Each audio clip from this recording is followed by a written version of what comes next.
last year we opened 322 stores in Malaysia. Right. Crazy. So lebih kurang satu outlet satu hari lah. Wah. Right, 322 Yeah. stores kan. Lebih Crazy. kurang one store a day lah. If you 90% of the days lah. if you minus out Raya, your Christmas, your Tahun Baru Cina kan, you left back 320 days. Right? How did it all started? I think it was very much just thinking that in terms of beverage wise in the market at the point of time, you don't really have of course kan ada banyak bubble tea and all sorts kan, tapi you don't really have a new wave of coffee brand kat Malaysia masa tu. And then what we were wanting to cater for was very much bringing good quality coffee and selling it at an affordable price. Yep. If you're familiar in terms of CBD area, or you go to places like Mont Kiara Bangsa and all, you get a lot of independent cafe that sell good quality coffee at an affordable price. Tapi you don't really get a chain kan?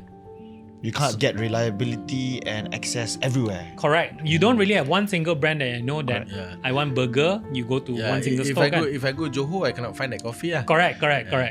So then then at the point of time was very much let's create a chain. Yeah, and that was how it all happened.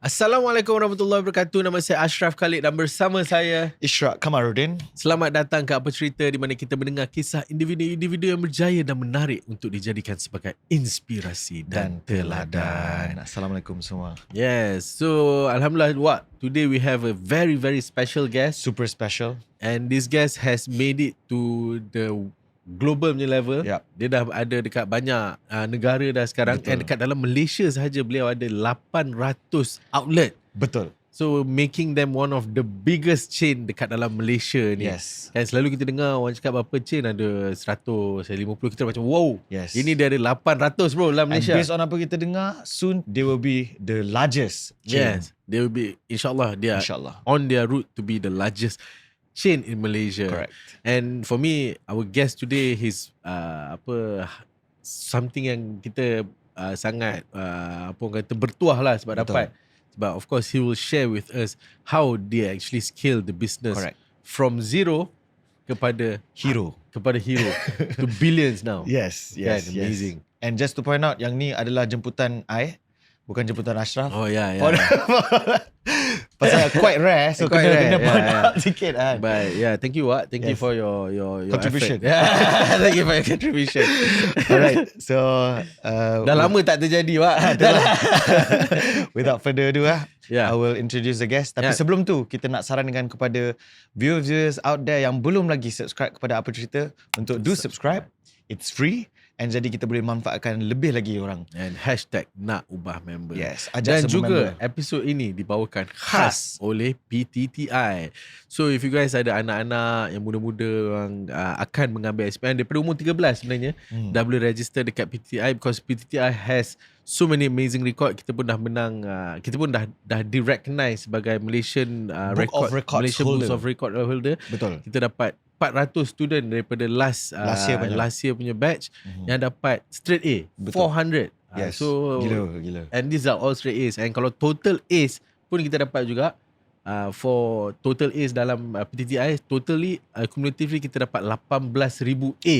18,000 18,000 A dalam PTTI. So kita ni macam pencetak A lah. PTTI macam faham. pencetak A. So if you guys have kids or if you guys have someone yang sesuai untuk hantar ke PTTI, please do. And diorang pun ada selekor akhir. So students yang dah nak ke SPM, Dah nak habis, dah dekat-dekat nak SPM dah tapi hilang masih gagal, harapan tapi boleh diselamatkan. banyak lagi Selekor akhir. student yang sebenarnya terselamat dekat selekor akhir Basically ni. So, last corner lah. last corner. So make sure you guys check out PTTI. Nanti aku ada anak, aku hantar.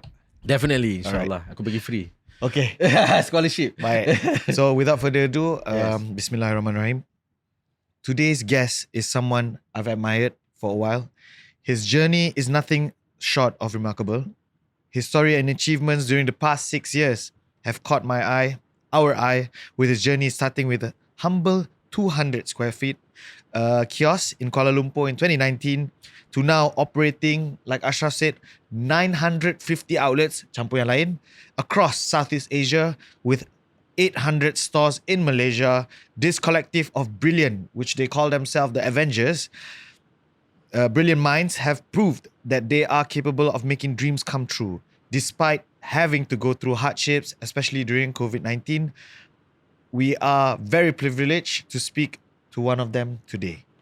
Please join us to give our warmest welcome to the co-founder and chief operating officer of ZUS Coffee, Mr. Venon Tian. Thank you for the opportunity to share. Yeah, thank you so much for being here. Yes. Thank you for having me. We love your coffee. Please buy more coffee. I think we spend so much, man, on your coffee. Probably half of our income. Then I hope that your income becomes more so that you can buy more coffee juga. Yeah. No wonder you're so rich. I think half of Malaysia also, right? Half of Malaysia's income. No lah. But I think what you have done is amazing, and thank you so much again for being here. Correct. So of course, in Apa Cerita, we would like to understand how everything started. So we want to bring it back to your childhood. Maybe you can tell us a little bit about how it was growing up, how your parents were. Were you from a memang from a entrepreneur punya family, or was this something that how did entrepreneurship come to you? Especially what lessons, that made Venon who Venon is today. Okay. Yeah, I think when I was growing up as a kid, I wouldn't say that there is very special. Tak ada apa-apa yang special sangat. It was very much just, going to school and all sorts, right? But my dad used to run his business. Yeah, that's probably where I learned a lot of cara-cara untuk buat business kan. And then my mom used to work in corporate. But I still remember when the biggest that I can remember lah kan I dah tua ni. So the most that I can remember is during high school, sekolah menengah. So I went to St. John's kat KL. Yeah, and budak St. John. Yeah, budak St. John. Yeah, you know budak BI kan? Bukan. By our friend budak BI. Okay. Not so good. We don't really like him. Yeah, tapi masa tu was when my dad and my mom own two separate restaurants. Yeah, and pada masa tu, I think every weekend I also have to help out in the restaurant itself. Yeah, and that's when I learned most in terms What of restaurant was that? it was actually Western food, so it's a bit like your open air Western food, not like your fancy atas punya kind lah, right? So you get your big jug of juice and your chicken chop for like $6.90, that kind of restaurant kan. So I think Friday, Saturday, and Sundays sometimes, and during public holidays I'll go and help out lah. So I think masa tu I belajar banyak in terms of how to serve customer, how to deal with different kind of people. Wouldn't say manage, but of course as a boss's son. There's a lot of privilege in terms of getting things done lah, right? I think that was my first approach or opportunity to really learn how to run a business kan. Of course during weekends sometimes I'll go with my parents to beli ingredients semua, and then how we used to go in our Proton Saga to Klang. So the restaurant was in Klang. To buka kedai lah. So the restaurant I remember opens from 6 p.m. up till 1 a.m. Yeah, so that was malam shift. Malam shift. Because open air kan, panas and all sorts. So it was like evening up till midnight. So that was how I grew during high school. Yeah, and I think entrepreneurship to me at that point of time was very much just making money lah. Yeah, it wasn't grown with a silver spoon or whatnot. And your dad, you say he was doing business, right? Was he doing multiple kind of business, or memang a lot of it was in F&B? Dad's family used to own like some property development kind of, and also I think it was some manufacturing in terms of clothings. But I think during 1997 or 1998, the whole thing just crashed. Asia financial crisis. Yeah. The whole thing was crash, and that was bila I sekolah rendah. sekolah rendah, whole thing crashed. Then he had to come back up again and do other businesses lah. Oh, but when he had to come back up again, That was when the restaurant started lah. Yeah, that was when the restaurant. But of course, during sekolah rendah, I pun budak lagi kan. So not much opportunity in terms of really learning how business is. But of course, from time to time, you hear a bit of here and there, dealing with people and all sorts. But must do again budak lah. But I think the first opportunity to really get into the world of doing business was really high school. Yeah. Lepas tu, of course, I think parents sold the business lepas SPM. Yeah. sold the restaurant? Yes, my mom sold the restaurant. My dad was still running that, but I was no longer helping in the restaurant. So I went to college lah. Dah bukan anak boss anymore. Bukan anak boss. Because sold already. I want to ask you, right, when you were young, when you saw your dad had to struggle through that, right? How did you realize that he was struggling, or were you just like going through not motion? really. Actually, masa tu, I would say that, he was, let's just put it that way, he came from a well-to-do family lah kan. So things were more comfortable and didn't know too much in terms of what's happening behind the scene. Of course, a lot of times it's just, again, hearing from what's happening lah. So again, at that point of time, masa tu, I tak tahu sangat. Tapi of course sekarang then I know what's behind and what has been happening lah. But did your life had to change when the financial crisis Yes, happened? a bit. That's why I mentioned Proton Saga. Before that, what? Before that was a bit more comfortable. Yes, you go to school in a nicer, fancier car and all, right? But again, you were young, you don't know too much But about you all of didn't this. feel anything. You didn't feel like macam you had to downgrade at that time. Tak. Actually, in fact, I think masa tu I rasa malu. Because when you go to school, I went to a Chinese school kat sekolah rendah. So most of your kawan will be like, hey, you come nice car and all and stuff, right? So you rasa malu lah, kenapa macam ni? And you just wanted to be normal They kan? notice Yeah. So malu with the nice rasa car. malu with your friends lah, in the sense that selalu kena ejek kan? Yeah. So you just wanted to be normal and all sorts. And then the next thing is that overnight things change, and then we're like, why did I wish for that? Yeah. But again, I mean, manifested for that. Maybe. Some sort. But again, I think it was good experience. Now reflecting back, kan, of course, you grew up in that kind of environment. Lepas tu, you went through hardship, and then only you understand, actually how life really was, kan. Kalau tak, I think. You don't go through that kind of hardship and really learning, or maybe I didn't even have the opportunity to kerja dekat restaurant yang my parents actually had, right? Yeah, so I think it's actually good experience. Yeah, and I think probably that experience of you working in a restaurant probably is a huge reason why you actually For sure, F&B, right? going to F&B, right? That Yeah. was your first kind of awareness ataupun your first exposure towards business, right? Would you say that? I think you're right. I would say that did I actually have proper F&B experience? Maybe not, because again that was just sekolah menengah, apa yang you boleh buat je is just really serving your customers and all kan. But again, in terms of managing F&B business was really now just ZUS lah. But I also believe that throughout the journey, in terms of lepas sekolah menengah, actually went through another stint of financial crisis. Have to start working at that point of time. Lepas SPM, dah start to berniaga. Yeah, and all of these kind of experiences made us who we are right now lah. Yeah. That's interesting. Okay, so I just wanted to go through your education pula. After that, I think you went to Help University, right? But then you pursued an undergraduate law degree in Northumbria. In UK. University in the UK. So maybe you can walk us through that journey, and then I also see there's a shift. You did medical, and then after that you did undergraduate law. Betul. So why did you have that shift as well? So actually what happened was, lepas SPM, my mom ventured into a recycle plastic punya business. Oh. Yeah. So sama juga, weekend I go and help out dealing with all these people who come and collect recycle plastic kan. Tapi masa tu I wouldn't say she got scammed, but she got into a lot of trouble because kita don't know too much in terms of the business. The industry also. The industry. we were promised a lot of things by one of the partners, but it didn't work out lah. Kan? So at that point of time, again, there's all these ups and downs, right?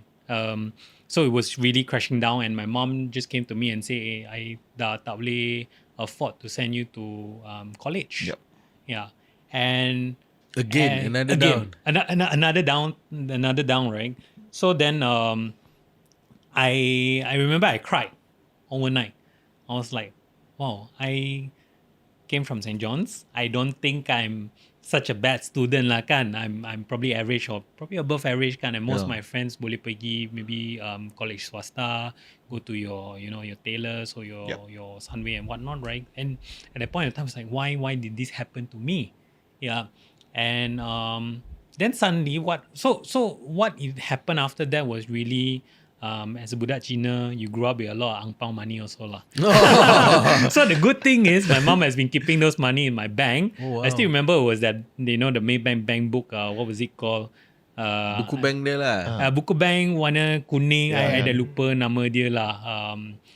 But anyway, so I opened it up and I had a bit of money. So then I told my mom, I said, maybe I just use this money to go for college lah. So that's where I signed How up. much money was that? Do you remember? I think I remember there was about 20,000. Wow. Yeah, but of course it was a collection from young up to old, right? Dah All the 18 Chinese tahun kan? Dah Yeah. 18 tahun kan? So 18 tahun, that was the amount of ang pao money you had. And there was about 20,000. I still remember the school fees at that point of time dekat tailors was 18,000 for Just nice, huh? Yeah, just nice. So you had a bit more extra. I was going around lah, which uni I wanted to, right? And the thought process during that time was very much I need to mingle around with different people lah. So Yep. that's why I chose Help. tailors. No, actually I went to tailors for A-levels dulu. Oh, So I not went help. tailors first. I did A-levels, and at that point of time, I mean, like most Asian parents, like kan, your mak wants or your parents want you to be either a doctor ke, engineer ke, or lawyer lah. So then my mom was like, well, engineers successful. Look at your cousins; they're doing very well. So my eldest cousins, and most of them are actually engineers, right? So it's like, look at them; they're a good example. Do engineering. But do they do 1 billion a year? Hey, that's gonna get cut, right? but no lah. I mean, it's good example. Good example at that time, Yeah, at especially, that point right? of time. So I was like, okay, I will take up engineering. So I did chemistry, I did physics dengan mathematics. But I didn't do well in college kan, because at that point of time, while I was studying, I was also working. So they were To actually find money to fund our daily life lah, right? So of course I have access to uni now, or I have access to college now. Tapi you still need money for your day to day kan? Yep. Yeah, so I was actually doing a few part times at that point of time at A levels. wow. Yeah, so first opportunity I got was I met my mom's friend who came back from Australia. So masa tu dia kata kat Australia ramai orang shopping online lah. Yeah, so that was eBay. Yep. So she actually opened an eBay account for me, and she was like, go to Reject Shop or FOS to buy your stocks, draw online. Masa tu you get a lot of your kind of like Abercrombies and your Ralph Lauren and all, right? Maybe one Ralph Lauren from FOS or Reject Shop is like 89 ringgit, but I can sell it for maybe 69 Aussie dollar. So it's like 2x that you make, right? So that was what I was doing at that point. And so that was job number one. Job number two was I was doing translation for anime. So anime, it's all in Japanese kan? Yeah. Lepas tu they will translate into Chinese. Then I will translate from Chinese to English to Malay. Oh. Yeah, so I was doing the anime translation lah. Lepas tu my third job was I was working as promoter during weekend in a lot of all these campaigns and all sorts lah. No, it was club. actually, in all the shopping mall kind of every weekend they have different kind of campaigns and all. Those I don't know now lah, but at that point of time was good money lah. I think satu hari you get about 80 ringgit, 100 ringgit. So good money, right? So that was my third job. Fourth job, I was buying spare parts from spare part shop and selling to accessory shop. So I go to the most outskirt punya spare part shop yang I kenal. Murah. And they have no access. And my key things that I was selling was actually Logistics. Yeah, so I was pretty much like a middleman lah kan. And my key product that I was selling at that point was sports springs. Yeah, your Springs? you know your motorbike. car lowering Tractor. springs. Uh-huh. Yeah, now you've got your iBuck and your whatever. I've forgotten the brand. Yep. But it was a Malaysian brand. I think it's APM. Yeah, it was APM Sports Spring. So I was buying from spare part shops, selling to accessory shops. So you Yeah. can lower down your car. Like Yes, correct. So you can lower down your sports car. car, And that point of time, modifying car is a big thing, thing, right? Yeah, so I was doing that. So doing 4 jobs and I was doing my A levels. Bro, where did you find the time to study? That's why I didn't study. That's why I didn't study. I actually screwed up my A levels. I screwed up my A levels. I didn't do as well. So that 20,000 duit raya all gone lah.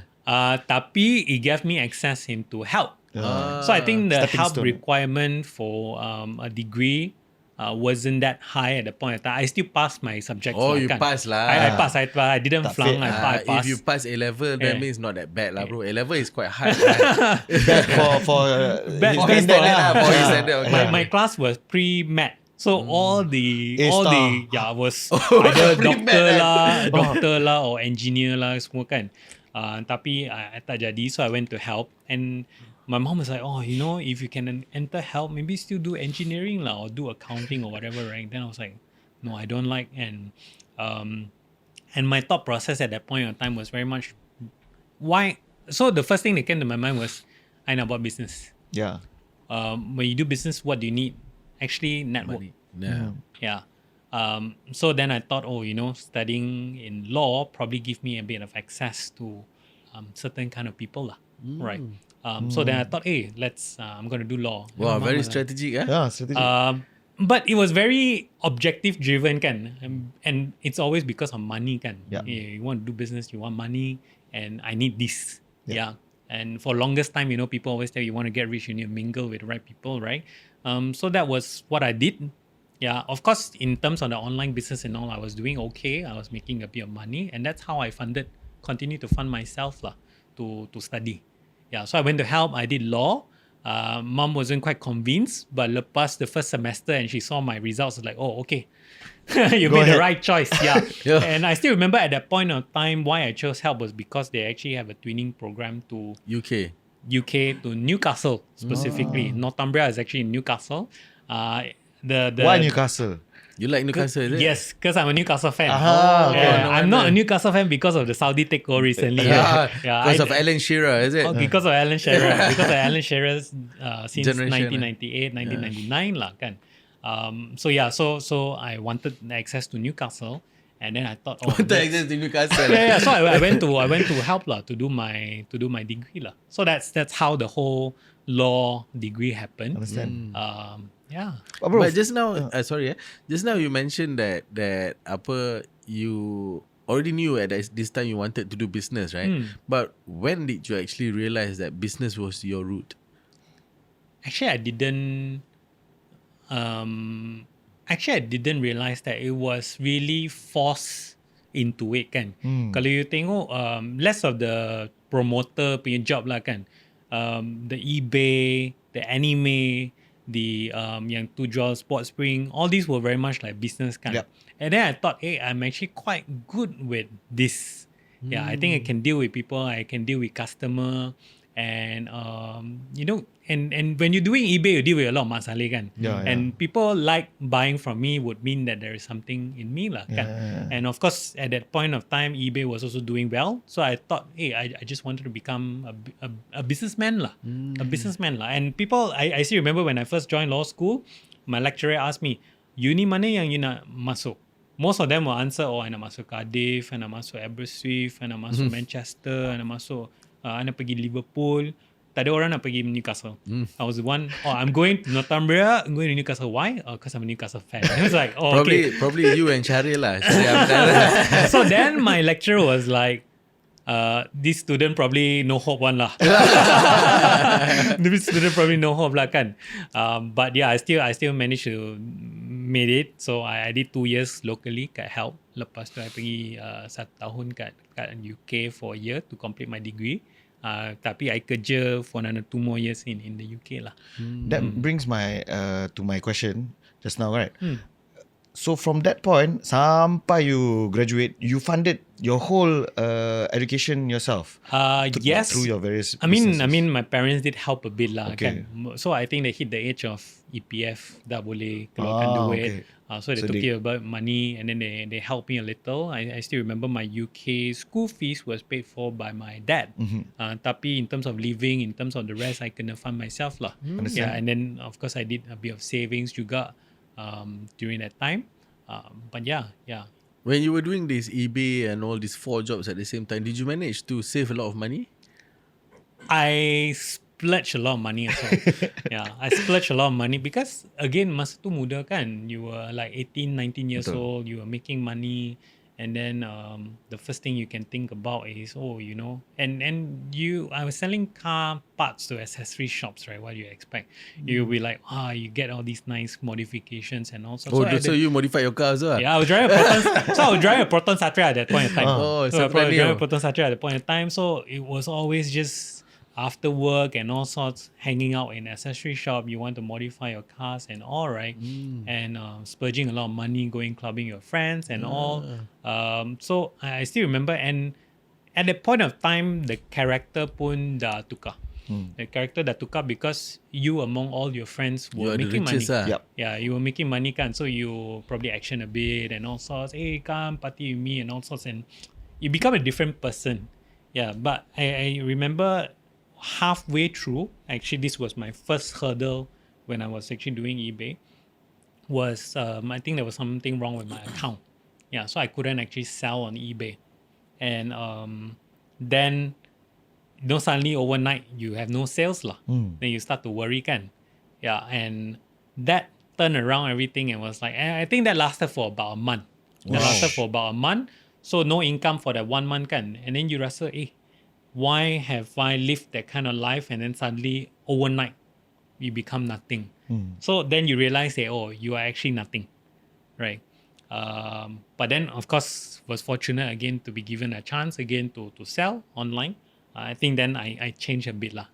Yeah, I changed a bit. I think then you start to realize that you need to be a bit more humble and all sorts kan. Yeah. Your first humbling experience. Yeah, the first humbling experience lah. Because Yeah. again, I think most people don't realize that when they were growing and all, but that just instantly hit lah. Yep. Yeah, that just instantly hit, and you have no choice but to have to adapt lah. And it's for survival kan. I think the best learning experience is always for survival. Because my second experience was actually in the UK when masa tu after you belajar dekat sana, you actually get an opportunity to get 2 years of visa Work kat visa. UK untuk kerja kan. Yeah. So what you have to do, one of the preliminary requirement is that you need to have X amount of money in your bank account. Ada lupa, I think it was 3,000 pounds. 3,000 pounds is equivalent to about 18,000 lah macam masa tu. 3,000 pounds untouched in your bank account for lebih kurang 3 bulan ke 4 bulan, and then only they approve your visa. Right? Of course, parents couldn't give me that money, so I had to put that over there. And I had to work in a Chinese restaurant lah to survive lah kan. And then still continue to do my online sales and all sorts. But imagine I got money but I cannot spend and all sorts, right? And I still remember before I started to work in a Chinese restaurant, I had to survive for 7 days, 7 pounds. Yeah. 1 So pound per 1 day. pound per day. 1 Wow. pound per day is equivalent to about 6 ringgit lah Yep. per day. I remember I buy your can punya meatball, your can punya baked beans and all sorts, right? And that's how I think one baked beans is like 20p, one can of meatballs is like 40p and all sorts. Then you come up to 1 pound. And then you buy, so dekat UK I think it's a bit better lah, right? They're very particular about expiry food kan. So malam pukul 9 sebelum Tesco tutup, you get your Bread. all the discounted Bakery. items, your bread lah, your ayam lah semua kan. So that was the second experience in terms of I had to survive with no money. Yeah. And that was again very good experience that tells you that, hey, money is very, very important kan. So that was another experience lah. But I want to understand also, like, of course, you as a Malaysian boy, at a young age, after 2 years in Malaysia, you went to UK, right? So, did that experience change you in any way? And how was it for you, like, as a student, kan, were you focus, the type of student that was focused, ataupun you were still like doing a lot of business as well at that time? From what I heard, Newcastle is one of the like most party town also. Oh, is right? it? In UK, yeah. One of the top party town, I yeah. thought it was kampung, no? I mean, It yeah, is. it's a kampong, tapi people go there. I mean, all the students want to go to Newcastle because it's a party town. Like, Yeah. you're Oh. right. But my objective going there wasn't because of party, was really just football kan. And I Well, always that's hope also a party, bro. I always hope that until today, I will one day given me a chance to meet Alan Shearer. Oh. I haven't had a chance to see him before. in real I'm life. sure you can sponsor anytime. Yeah. Get him to. Kena jual kopi sampai UK lah. But yeah, sorry. The question was, Yeah, but how was was the your experience? how was the experience as a Experience. budak Malaysia pergi sampai Yeah, and UK? then did you right? have any culture shock, and then things like that? Or How- were you partying here already, and then there was just Okay, 10x? this is good story lah. Yeah. The first thing that shocked me was tak pernah nampak Mat Saleh sapu lantai. Oh. That's my first experience when I sampai kat UK. I gonna bahas dalam bahasa Melayu lah. Yeah. Bila I sampai kat UK, the first thing I landed kat airport, naik bus sampai uni, first thing I nampak, it was the first picture I took for my mum. Ambil gambar, mak, tak pernah jumpa Mat Saleh sapu lantai. That was the first time. Because as a Malaysian child, pergi dekat, you always watch movie kan. Yeah. Mat Saleh. It's always Hero. James Bond lah, Mission Impossible lah, takkan mati punya lah. Jump out from the plane also, hero, right? But that was the first, and then you were like, oh, everyone's just human lah. That was the first experience, yeah. That was the first experience. But lepas tu, of course, you get a lot of different friends, and then you realize that, hey, actually, in different culture, and it's not that grass is always greener on the other side, right? Yeah. Yeah, grass is, and whatever we think, I mean, my mom has always told me that, pergi dekat UK, duduk dekat sana, jangan balik, right? And that's the cause of all the brain drain lah. But again, at that point of time, I also thought that I wanted the opportunity to stay there kan. But lepas tu, once you get, you've lived in the UK for long enough time, you realize that, You were there for 1 year or 2 years? no, I was actually there for 3 years. I mean for studying. For study studying for, was first, for 1 year. First 1 year. But bila study was all just, so everything was nice kind of Rosy, thing, right? yeah. But bila you kerja masa tu, that was the true experience that you realize that, hey, everything is not as great as what you see on TV lah. Yeah, then you start to travel with your friends, you start to make a bit of money, you start travel with your friends, you pergi Paris semua, and like, lain je. Dia kata romantic tapi tak sangat. Yeah, so you realize a lot of all these kind of things, right? So I think in terms of understanding of different cultures was really through that belajar dekat luar negara kind of experience lah. Yeah. Interesting. Yeah. So fast forward, right, Vernon, I believe hearing your story growing up, nothing less than hustling and all this kind of survival, Up and down. up and down. So much of this we can understand that how you become who you are today from what you've grown to be, right? Well, fast forward, you returned to Malaysia from your studies and co-founded a coin laundromat business, which was then established to become known as EasyPot. So, but I believe before this, you also were part of this company, an MNC, where you were doing e-commerce, the e-commerce department, right? Can you tell us a little bit more about that period and after coming back from UK? Yeah, actually, when you talk about manifest earlier, right? Yeah. Reflecting back, it seems like Correct. things have been happening my way. Yeah. You've been manifesting a lot. Right? Yeah, so I think what happened was that when I decided to come back to Malaysia, masa tu, of course, my visa was due to expire. But my ex-boss was very grateful. He wanted to renew, but I thought, my mom's here, so I should come back to Malaysia. And there's a lot of opportunity here. And I realized Malaysia is very vibrant. So much more vibrant that it's not, as depressing. Gloomy, Gloomy like weather. UK. Yeah, how's the weather today? But dekat Malaysia is always, what food is nice, and also it's very. So it's very happening. Then I decided to come back, and at that point of time, the mindset was very much I want to work in a corporate because I've never experienced how corporate works. In fact, your family background also, from what I hear your story, right? There's no your father Business. wasn't part nothing of corporate Yeah, kan. it was So, business. so you don't really know how corporate works Yeah. kan. And I was like, oh, just give me 2 years, go into corporate, understand how is it Corporate really structure. like to set up a proper business, yeah, and then turn it into a MNC or whatever. So I came back, I went for a lot of interview, and one of the jobs that I've gotten or the offers that I've gotten is actually this e-commerce job lah. And of course, I still remember I also got an offer from EY and all sorts, Yeah. but I didn't take that up. Then I thought, hey, this is because again, I also don't know why it struck me in the sense that I shouldn't join a company that's too big. Yeah, I should be in the middle, that I still have the opportunity to be able to grow. So masa tu e-commerce was just the booming, and of course I'm familiar with Yup. e-commerce kan. with eBay experience. Yeah, with all those. What company was this, if you don't mind? It was this company called M3 Asia. Oh, okay. So their parent company is called M3 Technologies. Yep. So they do a lot of value-added service for telcos and all sorts lah. Kan? But M3 Asia was very much like a trading company. They have like distributors and all sorts. So they were selling GPSs. Yeah, but they have before Waze. Yeah, before Waze and also kind of you got your Garmin, your Papagos, and also so they were the sole distributor for Papago. Oh, so quite big the company. Yeah, quite big in some sense, but e-commerce was new. Oh, So I okay. knew that I have the opportunity to be able to grow there lah.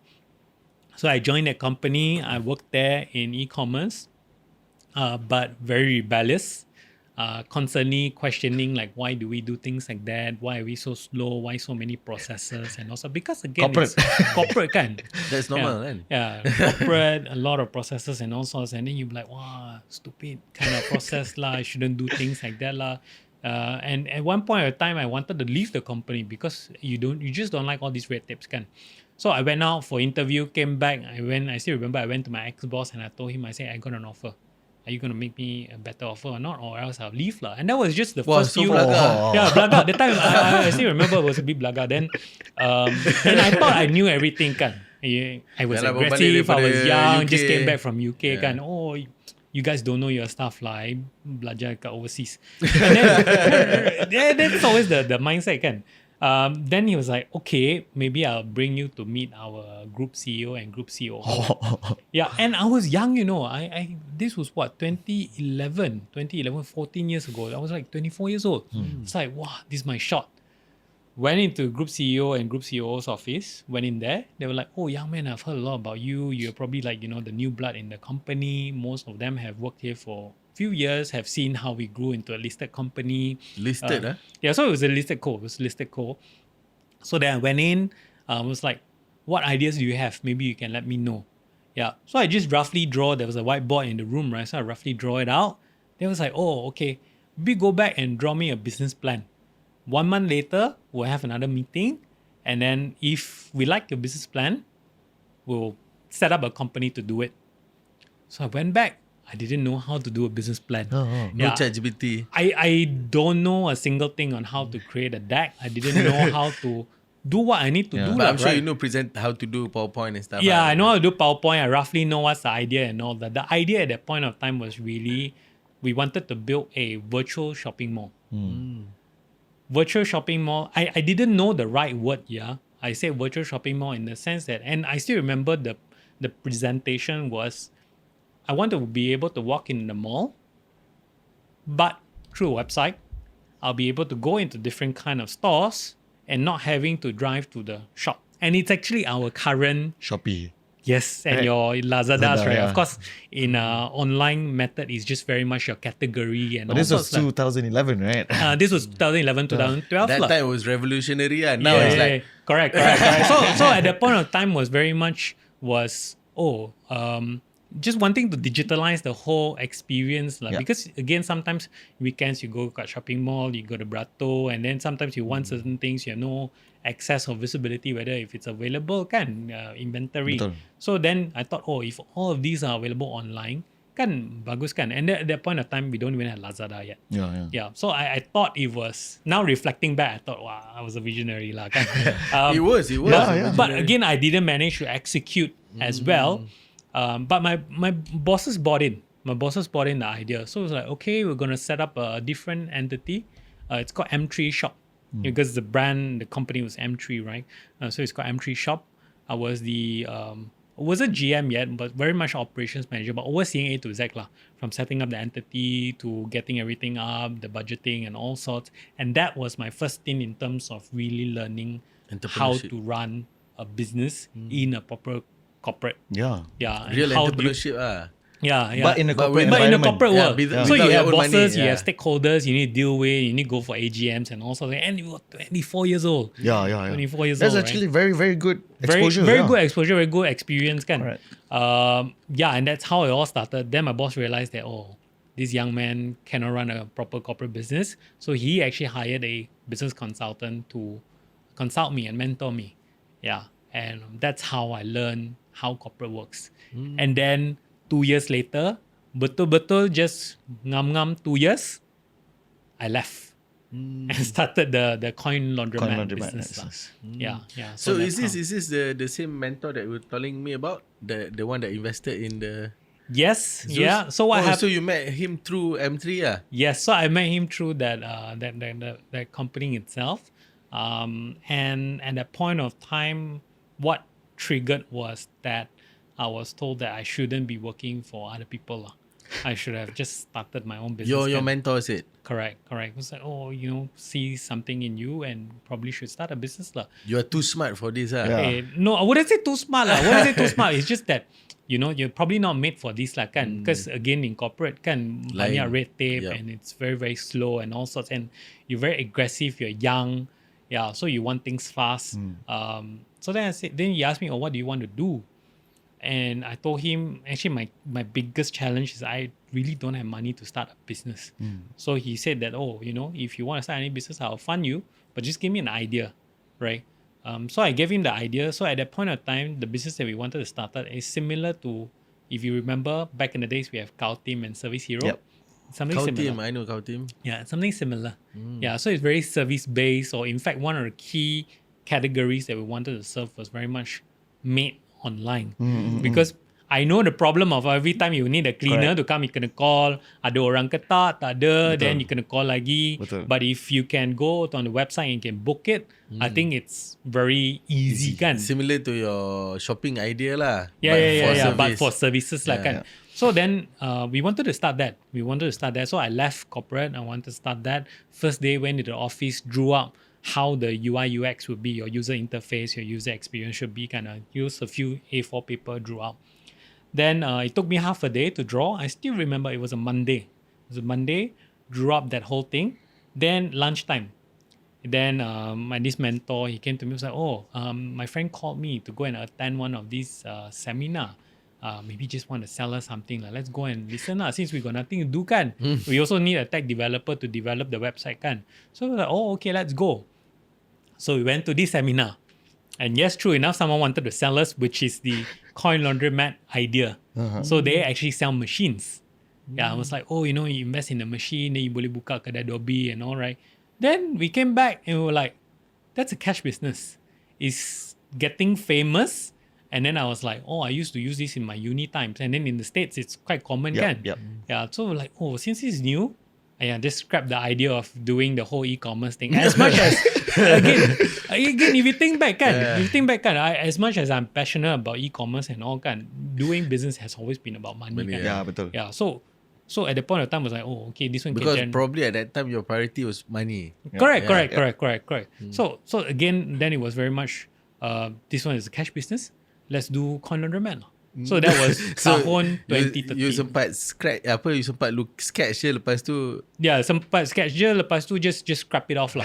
Yeah, and then we started coin laundromat, and that's how we started the whole coin laundromat business kan. And we had about 60 stores at that point of time. Wow. Yeah, so that was when Easy pot, right? No, it was actually a different brand. We No. actually took the franchise. It wasn't Easy Pot yet. But I'll share more in terms of along the journey lah kan. So along the journey of 6 years running the coin laundromat, kita ada lebih kurang 60 outlets. But the first 2-3 years was where we start to scale. And that's where I learned how to go to rent shops, go to set up a retail business, hire staff, overseeing the store, how do I manage my staff, and making sure that customers are happy and all sorts. And this is retail. Yeah. And but halfway through kat 2014, we started an idea called Laundry Hero. And Laundry Hero was a web-based online ordering where we go to your house, collect your laundry, lepas tu kita bawa pergi cuci and then hantar balik rumah. Yeah. Save the day from laundry. yeah, exactly. But the problem is kat masa tu, I think wrong timing lah kan. Most people don't even order food online. Some people order, yeah. Of course, then you can serve a different. Now it sounds like a great idea. I think now it will probably work better. I don't know how much would people be willing to do that. But at that point of time, most of my customers were a bit more really urban CBD kind of customers lah kan. But the unit economics just didn't make sense, so we didn't really take off. Yeah, EasyPort actually only came in 2017. Yeah, so what happened was in 2016 we were given an opportunity to take over an e-commerce business. Yeah, this was actually this company called Sokai. Sokai is a Japanese online pharmacy sort.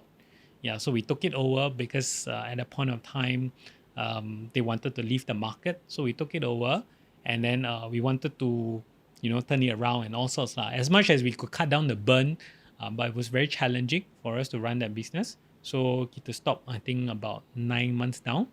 Kita dah stop the business. So we used the remaining cash to do EasyPort. And EasyPort was also a bit similar to Laundry Hero juga.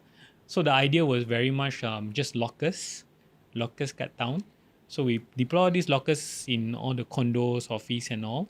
So kalau you nak cuci baju, you just drop your clothes into the locker. Kita datang untuk collect. But there was a bit of tag lah. Every time when you want to drop off, we recognize who you are. We were collecting data.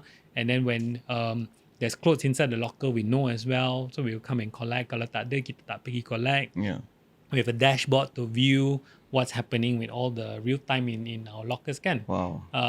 So that was EasyPort idea lah. And the whole idea is also to have this locker where kalau let's say ramai orang letak baju untuk cuci kan, we can bring it back to our laundry shop to wash.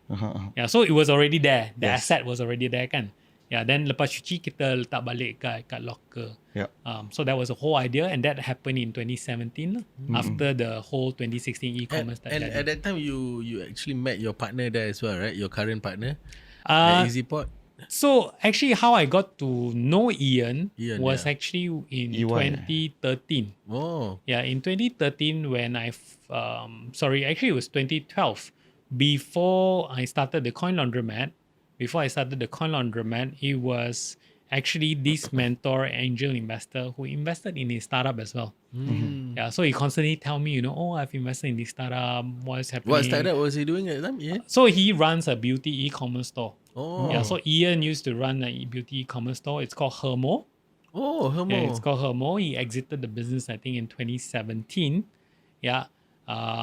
So that's actually how I got to know him. But we worked closer in 2016 because we actually used Hermo to acquire the e-commerce business itself. I have a few questions before we go for the ZUS story, right? But now I understand how with the EasyPort, I see how confirm correct me if I'm wrong, your brain is always thinking how to streamline because your story of from a laundromat and then Laundry Hero and then until EasyPort is always about streamlining and using tech of how to So now I understand how ZUS also super streamlined, bro, even the ordering and all that. But I wanted to bring back a little bit. I have two questions. One is, you were talking about manifestation, right? I want to understand your take up from manifestation and how it has impacted your life from where you moved from UK. One question. And number two is a little bit for the people out there, right? Especially young people, like 24 years old where you were, how you get a voice in a corporate setting and that until you could also have a mentor until today. What advice could you give? Right? Yeah, what did you do right? These two. Yeah, I think the first thing on answering the question, right? Actually, until today I still don't know what's the right way of doing it, or I don't really know whether if it's really manifesting ke apa lah. But things has been going my way. Let's put it in a very simple sense, right? Maybe your brain operates in. I've seen a lot of all these kind of posts lah kan. Yeah. Tapi it has always been where you set yourself a target, work backwards from it. Yeah, same thing dekat ZUS pun sama juga. Every year we set targets and very ridiculous targets. Yep. And it happens. Yeah, it works. That's how it becomes to where it is today. Yeah. That's why it's a ridiculous number and same now. thing, Right? Same thing kat, when I was younger, right? Well, I mean, the actual fact is when I was doing the eBay business, I actually bought myself a nice car. Yeah, and it was maybe just every day, I tak boleh kalah, I need to prove that I'm worthy. I want that to show. Kan? Of course, that time you were young, you just wanted to show, right? Yeah. And all these kind of material items will show that, hey, I'm someone, kan?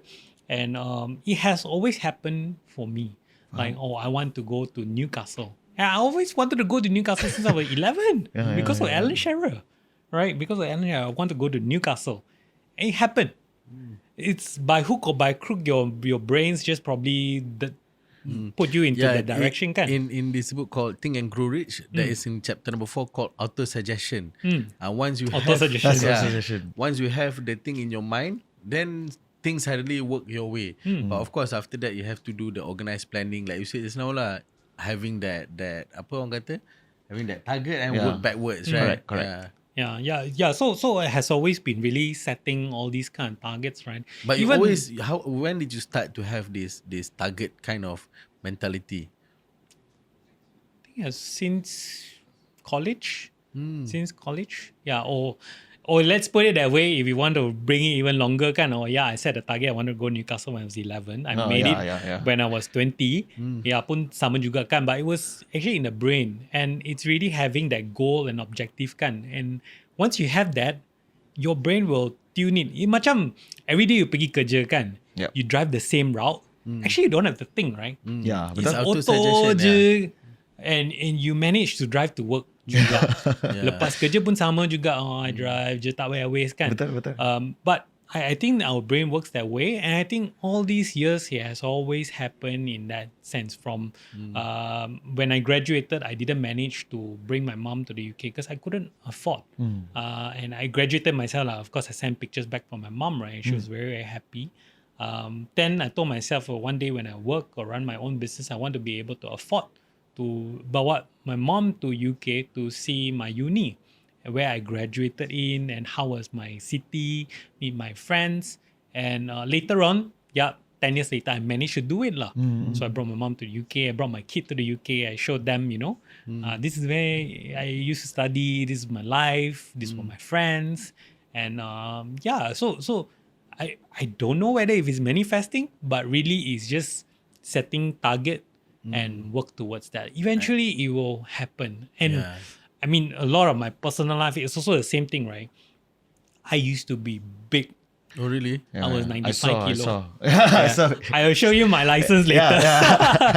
I was 95 kilo back in the days. And when I came back, actually, when I was in UK, I had kurus lah. When I came back, it was all nasi lemak and all the satay and all. Yeah. So it grown big again. All the baju that I bought over there, tak boleh pakai. But then I started running. I did a lot of marathons and all. Yep. So when I was doing marathon, I said, I want to do full marathon. And I did it.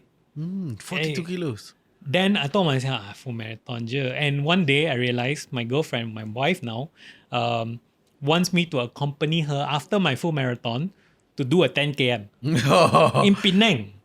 In Penang, because hari tu I lupa bawa headphone for her. It's very funny story. Maybe she will screw me up after this lah. But anyway, I forgot to bring headphones for her. As for a her punishment, run. you have to. So as a punishment, I need to accompany her lah. So I ran. You become my headphone now. Yeah. So imagine after running 42 km, I kena lari lagi 10 km. I'm like, kena buat tu. Then I was like, after running 10. And in my slippers, because I already changed. I dah tukar pun. Dia kata, I bengang I tak bawa kan. I ran another 10 km. Then lepas tu, I completed that. And I realized, I could do 52. Why am I not doing ultra? So that's when I renew and say, one day I want to do 100 km. What the? And you done it, I did right? 100 km. Wow. I did 100 km. Then I told myself, I want to do more than that. Then I did Power Man as well. I haven't done an Iron Man, but eventually, hopefully, I'll be able to do that. Yes. But yeah, it has always constantly been again that In the mind, mindset right? where, hey, I want to do this, and I want ni. And somehow or rather, you can just do it lah. Yep. And I think that is a very strong point. And I think to the audience also, we can learn a lot, because I think most people, their problem is they think of negative things before it even happen. So you attract negative things in your life. But when you set targets, when you have dreams, when you have something you want to achieve, then that is what you set, and that is how it goes to your subconscious mind, and it goes to the auto-suggestion lah. Correct. But when you input in your mind all the bad things, then you also input in your subconscious mind that all these bad things will happen in your life. Okay? So I think, I agree. Yeah, So it has always been very positive lah. You always have to have that goal, right? And before we go to our break, right? I just want to ask you, do you think dreaming... There was actually the second question. Yeah. There was actually a second question. Yeah, in terms of your advice for young people, right, to get noticed, when you were 24, you managed to meet the group CEO, right? Yeah. What was so different? Yeah. What would you think like the advice you could give? Because I believe a lot of corporate people, also young corporates, that wants to get heard as well. They want to put out their idea. And I've seen quite a few, like yourself, Catherine also, one of the young individuals in corporate setting as well. She managed to, blaze through. So I think ultimately it's really voicing out, right? Voicing out and what you think is right. Although I may not be always right, but at least at that point of time, I'm at that level and I'm able to see different things versus my bosses. Correct. Yeah, so then it's that really voicing out and constantly finding your way to put a voice, which I shared with you earlier, just talk how we managed to go into Asia kan. Yeah. Which we will cover after the break. Yeah, which is very much really finding your voice and Yes. or even if finding a voice doesn't mean that you need to be loud. Yep. But very important thing is through that channel on how do I pass the right message to the right person to help you to pass that message and say that, hey, you're worthy a shot to speak to someone, right? And I think that's also what's been happening to me as well. Again, I don't know about all these framework or structures on how to do it or auto-suggestion ke apa ke. But really, if you really want it, I think you really got to push for it and tak malu lah. I think the simple term is tak malu lah. Tak malu lah. And voice out. Very, very good advice. I think a lot of people would actually can take it. Jangan malu, voice out je. And who knows, your boss and his consultant might give you a chance. Exactly, sampai sekarang invest, right? Just and because in you are someone that is maybe extraordinary, then different than everybody else. Everybody else mungkin dia timid, tak cakap apa-apa. Because orang lain tak berani. Simple. But actually, right, I realize it's probably like how we grown up in the culture setting kan. Kat Malaysia or around Asia, most people don't really question. It's always listen, right? And you go to school, cikgu ajar, you dengar je, tak question. Kalau you question, maybe you takut cikgu kata, oh you salah kan. Atau you budak nakal. Yeah, ada you budak nakal because you constantly want to challenge, right? The conventional. But I think challenging the conventional is good. Because I remember when I was in the UK, masa belajar, it was a total different thing. It's constantly challenging the lecturer. The more you challenge, the more it means that you are trying to learn. But it doesn't mean you're right. It doesn't mean you're right. Of course, when you challenge means your brain's thinking, right? But if you're not challenging, means you're just memorizing. Kan? Correct. And I think the ideas also bercambah when you start questioning. Betul. Because you see from different perspective. Yes. The conversation becomes a better conversation. At the end of it, you get a better output. Also. Correct. Maybe sometimes other people would have a good suggestion for you, right? So if you probably voice out your idea, people could just correct you and then you just move on with the right thoughts lah. So I think it's really good that, I think voicing out, challenging, it's a good point. I think it's also the manners, how you actually do it, right? If you do it in a very demeaning, say, you challenge your lecture, why are you so stupid? And then there's a different... Correct. Ask the right questions. The right questions to get the with right kind of, Yeah. And you can get away with it when you're young, right? To be honest, when you're young, you can ask stupid questions so you can get away with it. Right? At this age, maybe 30. And people are more forgiving as well. Correct. So just ask away. Okay, you All take right, a quick break. Yeah, I think we should take a quick break. But after this, we're gonna go into Jump. how you started a ZUS, and how you grow this company to 800 outlets in 800 in Malaysia, Malaysia. and 950 outlets globally. Which I saw think- you manifested as well. You put the target. This year we're gonna hit 700, and you did it. You I are saw right. the poster, Actually, yeah. every year, I've been doing some talks and all sorts, right? Every year, early of the year, I'll put up, this year we're going to open 120 stores, Yeah. 180 stores. Then people are like, are you sure you can open? I don't know, but let's try. And if I can, then next year when I come and give a talk again, you will know that I can't hit. But year on year, we've been doing, So far been hitting, we've been hitting our numbers. So I think very, very grateful. Very grateful. Crazy. Yeah, so we're gonna hear about that story right after the break. Don't go anywhere, guys. All right. See you guys in a bit. See you guys.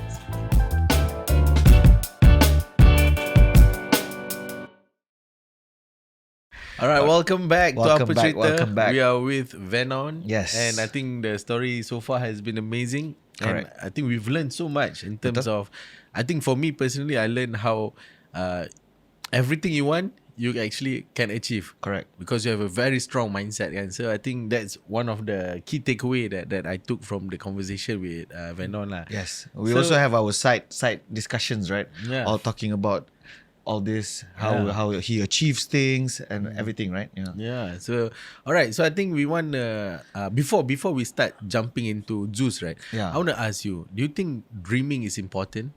Dreaming. Yeah, sorry. To have a dream. This episode is brought to you by PTTI. Yes. Okay, go on. Actually, I never believe in dreaming. Yeah. Because I think there's two minds, right? Dreaming would mean that you... Just a dream. Exactly. It's just a dream. So people always ask me, what's your dream car? I never say that that's my dream car. I always say that My car. that it's gonna be my car someday and when it's gonna be. Yeah, because again, most people can dream, right? Can go on and dream, and it's just like if you watch, a recent movie, right? F1, the movie, you say hope is not a strategy, right? Again, dream shouldn't be your strategy as well. It's really how do you want to achieve something. So has always been say your dream car is a Ferrari. You say, it's not going to be a dream car. It's just my target car that I'm going to achieve one day. That's my goal. Yeah, and So instead of dream, you have a goal. Correct. You have goals in life. Correct. Yeah, you got to set it in goal, right? And then, of course, the more engineering part of most people will be how do you break down and achieve those goals, lah. Yeah. Yeah, and I never believe in. When I was younger, yes, lah. Or you want to dream this, you want to dream that. But You dream eventually, when you're of going older, to Newcastle. yeah, dream of going to Newcastle. But eventually, then you realize that, dream is just because the word dream is just I'm just dreaming. Can never achieve one, can. Yeah. So why do I want to dream? I shouldn't. I think officially we can use dream, but we have a cutoff period. By 18, no more dreaming. It's about Right? target. It's Yeah, about yeah. achieving goals. Then after And that, I it's think- just goals and I think that targets. is also like a very interesting answer because Correct. most people tell me, okay, you have The first to have a answer, dream. bro. yeah. And I think it's also macam apa orang kata a shift for my mind juga because it's true. Why dream? Have goals. Correct. Kan? Of course, the dream is a start of having a vision of what life would be, right? But actually, you have to break it down to goal so that then only the organized planning or how to achieve that goal will come. If you just dream about it, then you won't put a plan into Correct. action into the plan, right? Yeah, Because so most people will just think that a dream is just a dream, kan? Mm. Yeah. So again, I never believe in dreams. Yeah, that's interesting. So I think we have to cut off. After 18, legal age, no more dreaming, bro. Just do it. Yeah, just have goals and Correct. go into that goal because, like you said, you had a lot of different goals in life that you managed to achieve. Even in ZUS now, right? You have achieved something that is incredible. Correct. Right? So let's go to the ZUS story. Yes. How did it all started? Yeah. Actually, what happened? I'm not the original founder.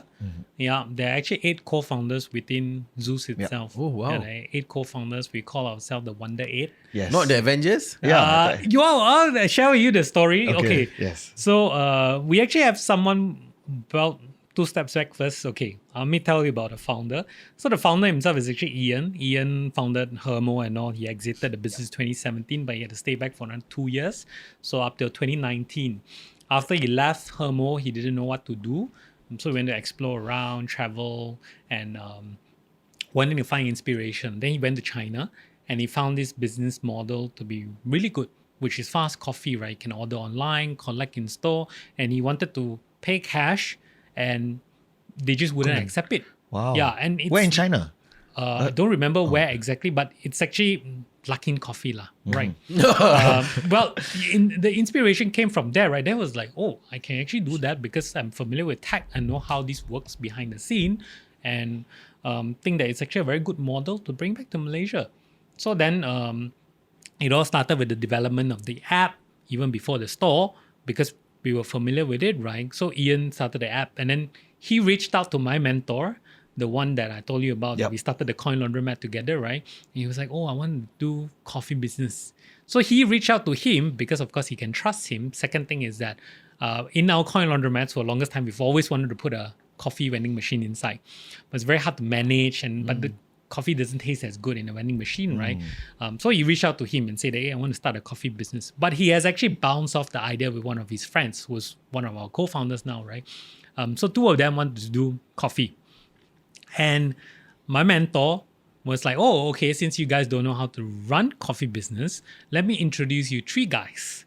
So these 3 guys were running 2 coffee franchises. Yeah, it's a Korean brand. They're running coffee franchises, one in PJ and another one was in Desa Park City. So there were 5 of them. Yeah, so 3 of them bought in the idea and the 2 of them were the initiators.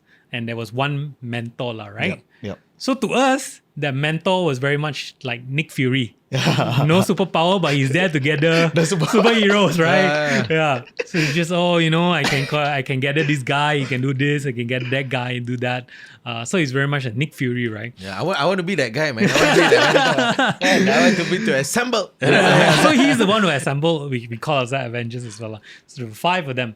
The 6th came in halfway through because they needed someone to help out with customer service. So Spider-Man came in later. I don't know which character am I. Then the number you should take Iron Man lah, bro. Then the number 7 one is the person who actually drew or did all the UI UX for the app itself and has actually eventually done up the entire brand. The CTO, no, not really. So she is very much an architect grad, and she's very artsy, very good with fashion, creative, very good in terms of creativity, right? So she's the one who did up the whole thing, and I'm the 8th person who came in later to help to scale operations. Yeah, so I'm more of operations guys, and why we call ourselves Avengers is because everyone actually has different skill sets. Yeah, everyone has different skill sets. Different we got powers. tag, we got different marketing. Yeah, exactly. Yeah. I'm definitely not Hawkeye lah, right? I always call myself the Captain America, right? But again, everyone has different skill sets and all sorts, and that's what we bring to the table, and that's how the 8 of us got together. But again, after got the inspiration from China, came back, started the store. This was 2019? This was 2019 in November 2019. You started with 1 store lah. Correct, 1 store. The first store actually operated out of a 200 square feet, really humble store, right? In this building called Binjai 8. Oh, Binjai 8. Is it Binjai 8? Yeah, it's not house. Menara Binjai. Yeah. It's not Jalan Binjai. It's a condo, right? It's a Soho building and it's hidden behind. Belakang Corinthians there behind Intercon, right? Correct. So it's this place called Lorong Binjai. It's not even Jalan Binjai. Most Grab drivers couldn't even find that place. Yeah. It's a, what do you call that? It's a condo or something. My partner lives there. Ah. Pam. Oh, Okay. Yeah. Okay. I always call it the fake Binjai. Yeah, correct. Of course, you got I think there's a Binjai condo or something. Then there's a Menara Binjai. Yeah. But that itself is like in one corner. Yeah, but still Right. premium. But I think I've been there. I think my wife brought me there before. Oh, And then I tunggu kat depan, then she went down. It was at the lobby, right? correct. Yeah. Yeah, it was Yeah. at the lobby. So that was the first store. 200 square feet. 200 square feet rental was decent, and also we operated out from there. And the thought process at that point of time was because we were mainly digital, we wanted to serve delivery. So then we just needed a spot, right? Yeah, so rental there was okay. So we started out from there. Yeah, and then we tested around the KLCC area. Lah. So at that time, right, I just want to bring it back to that time. Which one was doing better? Was it the shop or was it the delivery? Okay, so when it first started, we had Binjai. Second store was in Atria in PJ, kat Damansara. And out of the two stores, I think Atria had a better mix. So kita ada pick up and delivery. But for Binjai, 98%, 99% of the sales came from delivery. So of course margin Oh, is not as good delivery lah. is more. Correct. And the margin is not that good lah, right? But once COVID hit, bulan 3, that's when, delivery was, off the roof Skyrocketed. lah. Yeah. So that's how we started. Third outlet ada dekat Puchong, which is IY Mall Puchong. And the thought process at that point of time was really, I'm now in an office building, 200 square feet. Now I can afford a neighborhood mall. IY Mall Puchong maybe ada lebih banyak in terms of foot traffic. And then the fourth store was Taman Desa, which is nearby Seputeh or Mid Valley. In terms of the location dekat sana, which is very residential. Yeah. So that's how we started the business in 2020. So in 2020, how many stores did you have? We ended the year with 18 stores. Quite fast. And ended the year with 18 stores. So what happened in between was really we launched a franchise model. But the franchise model was only for friends and family. So I was one of the friends. And we committed X amount of stores. And then that's how we came across to be able to hit 18 stores lah. Tapi bila hit 2021, then we decided and say that, kita tak nak scale yang tu franchise. So that's where we started to roll up. We didn't roll up the stores, but we got everyone together in terms of the team itself and then started to scale the corporate side of things lah. Understand? I want to go back slightly, Venon. I wanted to understand when the Avengers assembled and when you guys started, what was going on? Like, tell us a bit everyone's more, mind, in your mind, with this 200 square feet, getting it started, thinking about the branding. I just want to know a little bit more about during that starting period, right? How what was your belief like? Yeah, so the starting period ada 5 orang saja kan. So 5 orang was very much in terms of branding. First thing, you need a name, right? You need a brand, right? So the idea that was given to the brand studio, masa tu kita pun tak ada our own designer, right? We only had we only had a few of us. Lepas tu we engaged a brand studio to do up a brand profile or corporate identity lah kan. So we told them we wanted a guy. So the logo, we wanted a guy because there was already a female version. Yeah. We wanted it blue because there were all the other colors available in town already. You have your red, you have your maroon, you have your Green. green. So dah banyak brand kan. So blue was one that's not available yet. So kita kata, okay, let's use blue. So then it all came about, that's how our logo came about lah, right? Then the next thing was really much setting up the store, making sure that people buy into the idea. Of course, the first, how would I say, the first store itself, we were actually not profitable because people were still thinking of the idea, kenapa I kena order coffee online? I should just, go to store, beratur, order my coffee kan? So it was still very, very new to people. So we were subsidizing a lot of order, we were giving out free coffee and all sorts. Yeah, so that was the point of time in 2019. If you don't mind, right? How much was the initial investment for ZUS? 300 over 1,000, I think it was about 350. Oh, Yeah, that's about not 350,000. And that was for one store. Yes, that was for And one then store. did you guys use the cash flow to open a new store, or did you invest more? Yeah, we invested more for the second store and third store. We did some fundraising internally. Friends and family Yeah, model, friends, right? family, and fools lah. Fools. And then FFF. they're not fools anymore now. Exactly. yeah. So again, it was very much opening up a franchise program. Lepas tu everyone, because when you do franchise, there's like a fee, right? Yeah. Then everyone pool their money together, and then we open stores. Yeah. So that was how it all began. Yep. Yeah. All right, so moving forward, market size for coffee industry we all know is very, very huge. In 2019, it was estimated to be around 102 billion. As of this year, the current projection of the global coffee market is to be 155 billion. Wow. Was this something that actually you and Ian anticipated when deciding to start up ZUS Coffee, causing you to start ZUS Coffee together with the idea that Not Ian really, found, right? Not really, right? I think it was very much just thinking that in terms of beverage wise in the market at the point of time, you don't really have of course kan ada banyak bubble tea and all sorts kan, tapi you don't really have a new wave of coffee brand kat Malaysia masa tu. And then what we were wanting to cater for was very much bringing good quality coffee and selling it at an affordable price. Yep. If you're familiar in terms of CBD area, or you go to places like Mont Kiara Bangsa and all, you get a lot of independent cafe Betul. that sell good quality coffee at an affordable price. Tapi you don't really get a chain kan. You can't get reliability and access everywhere. Correct. You don't really have one single brand that I know that Correct. Yeah. I want burger, you go to one single if store I go kan. if I go Johor, I cannot find that coffee. Correct. So then then at that point of time was very much let's create a chain. Yeah, and that was how it all happened. Yeah.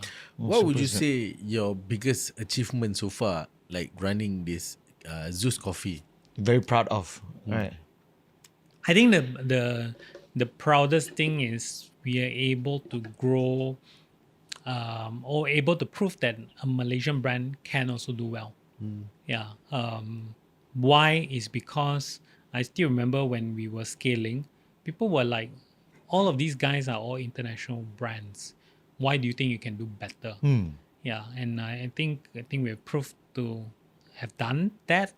And very, very grateful. Wouldn't say that they have not done well, but I think it's just that maybe we know, being home ground. I always understand the fact because Newcastle is not the greatest football team back in the days. But whenever it's home ground, they definitely do very, very well. Yeah. So we understand the logic, kind of home ground, how Same to do spirit. better, what do you have to do, right? So yeah, I think that was really what made us. Yeah, and I think your growth has been amazing. Maybe you can talk to us a bit about how did you actually achieve this growth in such a short span of time, and like most of our guests, they have achieved maybe 9 digits, 10 digits, but you have achieved more than that, kan? You have achieved, figure that is beyond, So At a young age. at 38 years old, so yeah, how did you, do this whole thing? I don't know how to calculate today. Yeah, but there's 850 stores.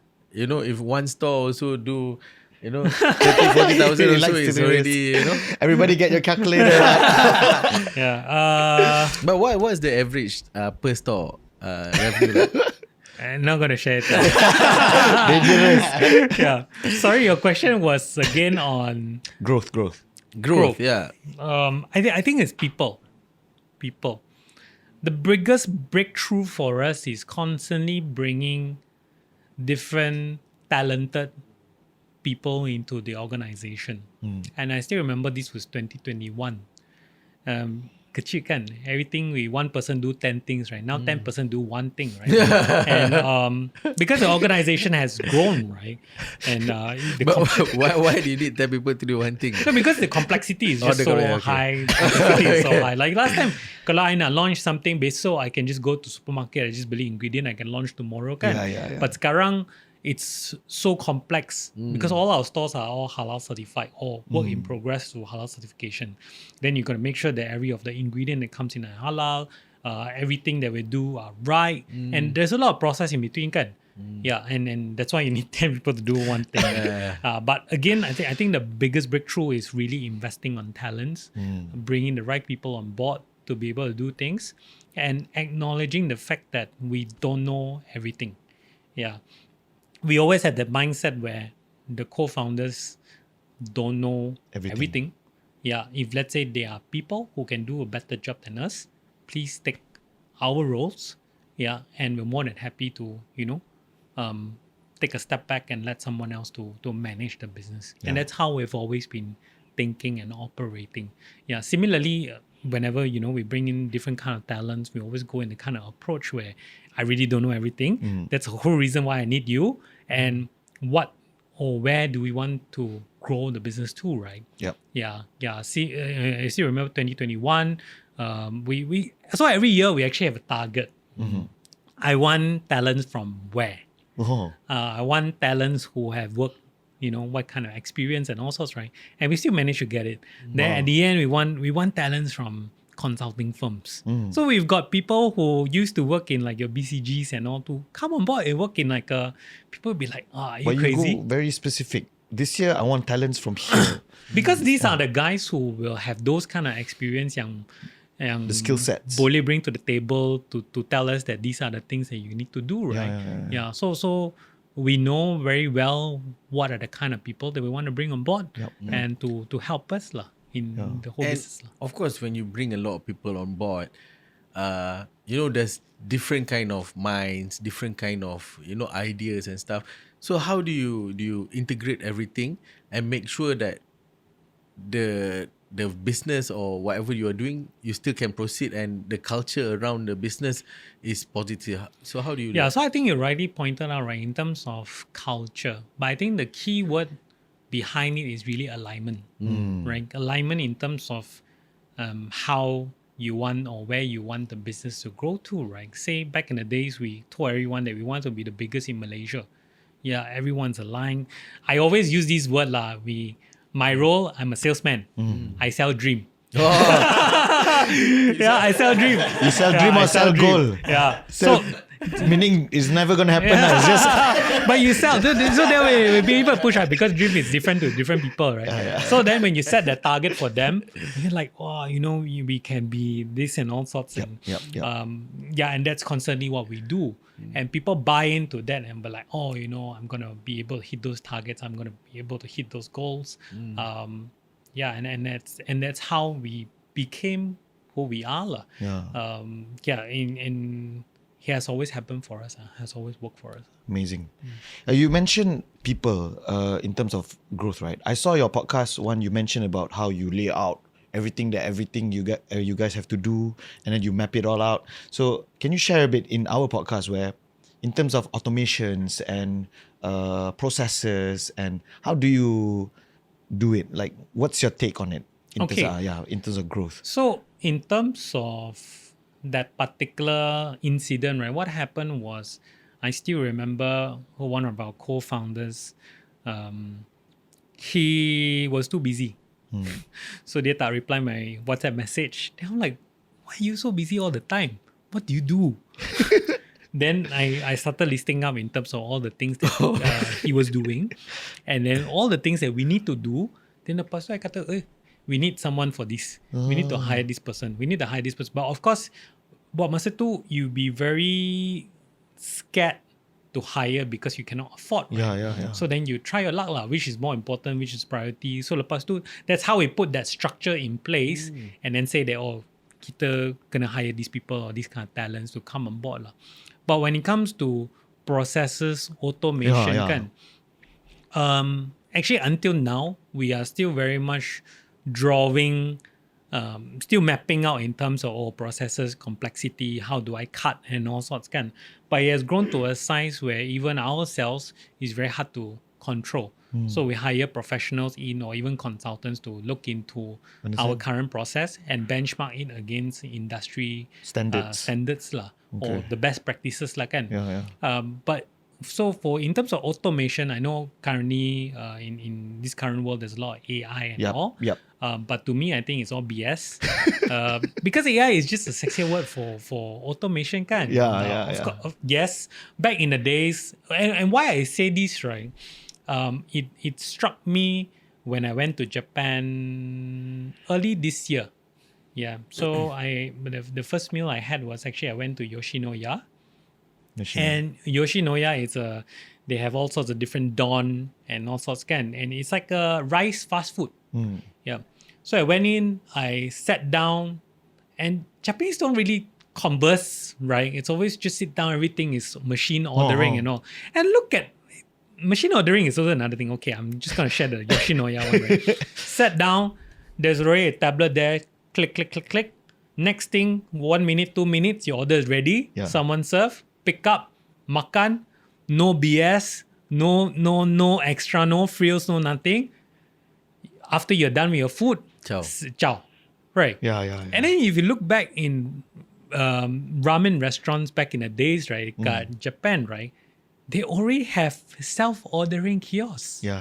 Which we are like so bangga now. I pergi McDonald's, I order self-ordering kiosk, and I pakai app and all.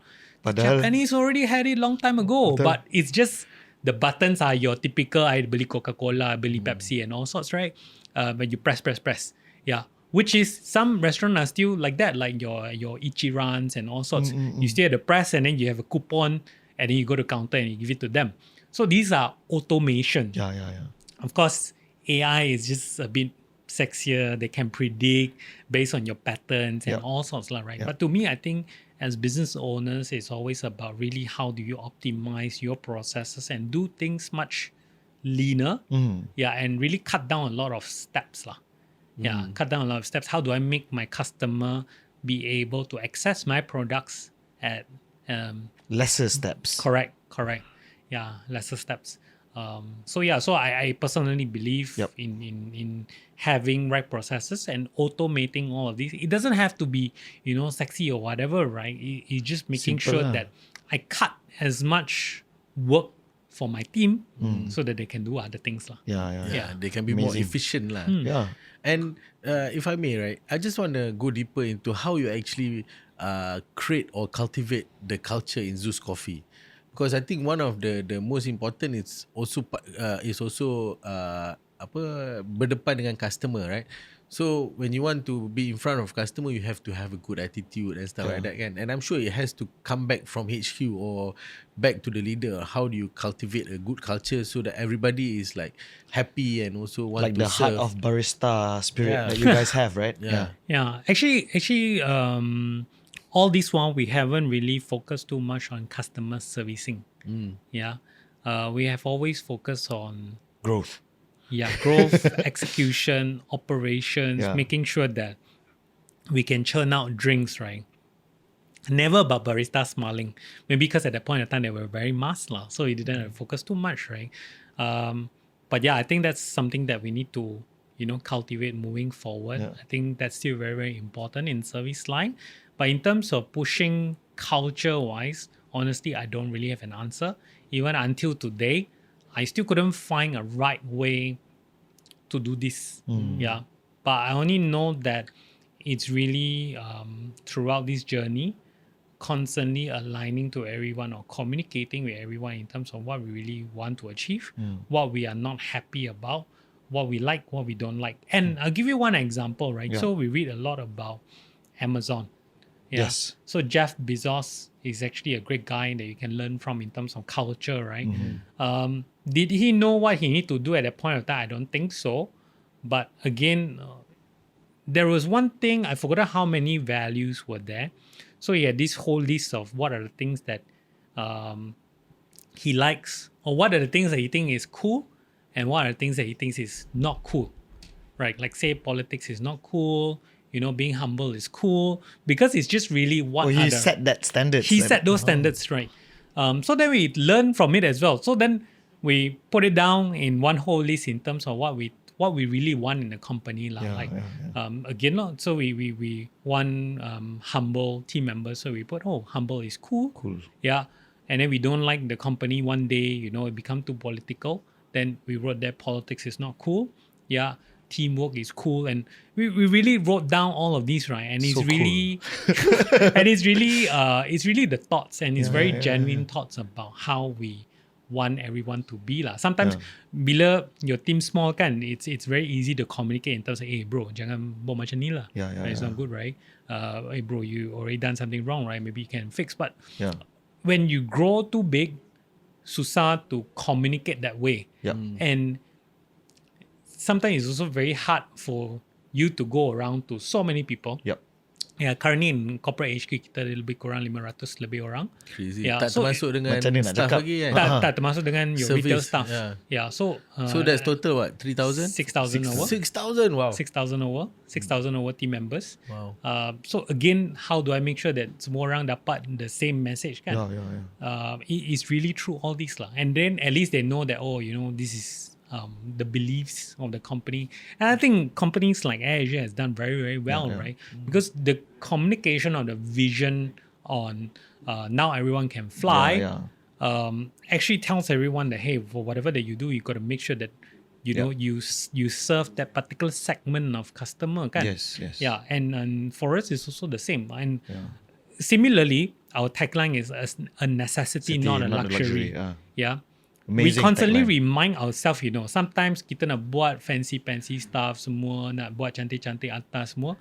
Then we ask ourselves, this is luxury, this is not necessity anymore. Yeah, of course now we've got a different lineup called the ZUS signature, right? Which is targeting a different segment. Yeah. And it uses a different, you know, message to kita punya customer. But ZUS in general as a brand is we serve this segment of customer. So that's why we don't use super nice renovation. We don't spend unnecessary on certain kind of things. So again, it's very clear in terms of what we want to achieve. Not just externally, but also internally. Correct. To remind you guys, Sometimes right? you're like, wow, this idea is good, that idea is good. Then lepas tu we're like, hey, this is not necessity. Yep. Yeah, this is luxury already. Betul. Can we afford? And then is that what we want to portray ourselves? Yeah. And then it reminds ourselves. And I don't know whether if that's culture, but ultimately it's really aligning the same message across the entire company. What I captured was aligning and communications in terms of this. Yep. Before And we maybe, jump, maybe you can also align with all your team members to watch Apa Cerita, all the 6,000. now we get 6,000 and subscribe to. So you're gonna add one more. Apa Cerita is cool. In the cool, Apa Cerita Apa is Cerita. Before we jump to your final advice, because we're quite pressing for time. No, I want to ask about your challenge. Like, of course, going through all this process, right? I'm sure there's a lot of challenges, right? What would be the toughest challenge that you went through? I think if I were to highlight challenge, there's 1,001 challenges within the business lah. From finance to HR to supply chain to building. Last year we opened 322 stores in Malaysia. Right, so lebih kurang satu outlet satu hari lah. Right, 322 store kan. Lebih kurang one store a day lah. If you minus out Raya, your Christmas, your Tahun Baru Cina kan, you left back 320 days, right? Venom buat apa? Buka kedai. Hari ni buat apa? Buka kedai. Yeah, but honestly, it's not me that's opening the store. It's really the team kan. The system, the team and all, right? So then, you know, business development in terms of design and build, kan? You need to design the store, you need to build the store. There's a lot of things about it. So all these are also challenges. But if you ask me one single biggest challenge in the business itself is really people. Again, because business is very objective, you know the problem, you solve the problem. Tapi orang lain, of the 6,000 over people, everyone have different mindsets, have different thoughts, different emotions. Yeah. And the emotion part is very hard to deal with. Kan? We've got very, very, very good talents who are very emotional. So then you need to learn on how to empathize on them, macam mana nak deal with them. And some people some people will like, oh, kalau dia jumpa boss dia mesti motivated. And then you just need to appear in front of them and tell them, hey bro, you done a good job. Next thing, that guy will just fly. So again, people is the most challenging part of the business because different people just have different mindsets and thoughts. But again, it's very hard to then get everyone to feel the same, right? Which is wrong, right? But then ultimately, how does everyone align in terms of, what do I want to achieve? When do I want to achieve? And then we'll work towards that goal. Yeah, and you have crushed a lot of your competitors, right? I mean, you went from 0, now you have 850 outlets. I don't think there's any other coffee shop that has 800 outlets in Malaysia. And then I think you have taken over the market, right? So what was the kind of mindset did your team have during this moment of trying to win the market? Yeah. So what we had at that point of time was really much having one single vision, right? Which is to crush everyone. No, so the thought or the mindset was very much we want to be the largest in Malaysia, like setting that goal, setting the target. We want to be largest in Malaysia. Of course, the brand at that point of time largest had about 360 stores. So we were like, kita kena ada 400 stores minimum, right? Just so that we can be the largest. And everyone was very, very focused that, we're going to grow. And similarly, just now you asked the question of manifesting, right? Every year we set that goal from 60 stores in 2021 to 2022 ada 180 stores, 2023 360, 2024 actually the target was only 660, but we did above 682. Right, so every year we set those kind of targets and then we constantly do it. But now in terms of Malaysia wise, I think the mindset has changed a little, which is making sure that we do better every day in terms of every single store, making sure that it's consistent, making sure it's sustainable, and making sure that we do not feel too comfortable. Too comfortable in the sense that along the way, kita punya outlet pun kena upgrade juga. We need to revamp. We need to make sure that, putting in right systems, more efficient, more effective kind of things. And why I say comfortable, because again, eventually there's probably going to be another ZUS who can probably overtake our spot, right? Yep. Yeah, then how do I make sure that I'm sustainable in the market? Yeah, I think that's for Malaysia itself. Tapi in terms of the entire group, in terms of the entire brand itself, the vision now is really to bring a Malaysian brand out from the country. I shared earlier in terms of, the proudest thing is to be able to represent Malaysia in that sense, right? I'm not a sports person, I'm not an athlete, so I definitely cannot bear the Malaysia flag and say, hey, I've won the Olympic gold medal or whatever, right? But hopefully one day we'll be able to be that brand from, let's not say from Malaysia, but from Southeast Asia, that we can bring it to the world and be that. So kalau if you've seen brands like Tim Hortons kan, it's from Canada to the world, and everyone recognizes Tim Hortons from Canada. Similarly, if we can be that brand, ZUS Coffee, yes, it's a global brand. Hopefully one day, and we be recognized as, wow, this brand is actually from Malaysia. And they're actually the largest in maybe a certain part of the world. It doesn't have to be the largest in every single country, but at least we have presence and people recognize us. And for longest time, I mean, I grew up as a kid. Every time you pass by a store, you see, Mat Saleh brand ni is from either US or from Canada or from UK, right? But I think it's about time to really showcase that, hey, we actually do have quite a lot of talents from here. And you've got a lot of brands who have showcased that we've done that, like your Grabs, like your Air Asias, and your other brands as well from this part of the world, right? Your Julie's Biscuits and all. Right. And I think ZUS will very much want to be on the same bandwagon as well. We want to be on the same, trajectory and say that, hey, we will be one of the largest global interestingly, domination. Like when you say this, I think this all started, you say you see all this Mat Saleh brand, you feel like all these brands power, and then now we have local brand dah jadi terror kan. And it all started because you went to Newcastle and saw Mat Saleh sapu sapu. That was the starting belief that I can be better than this Mat Saleh. How far can I take this, right? No.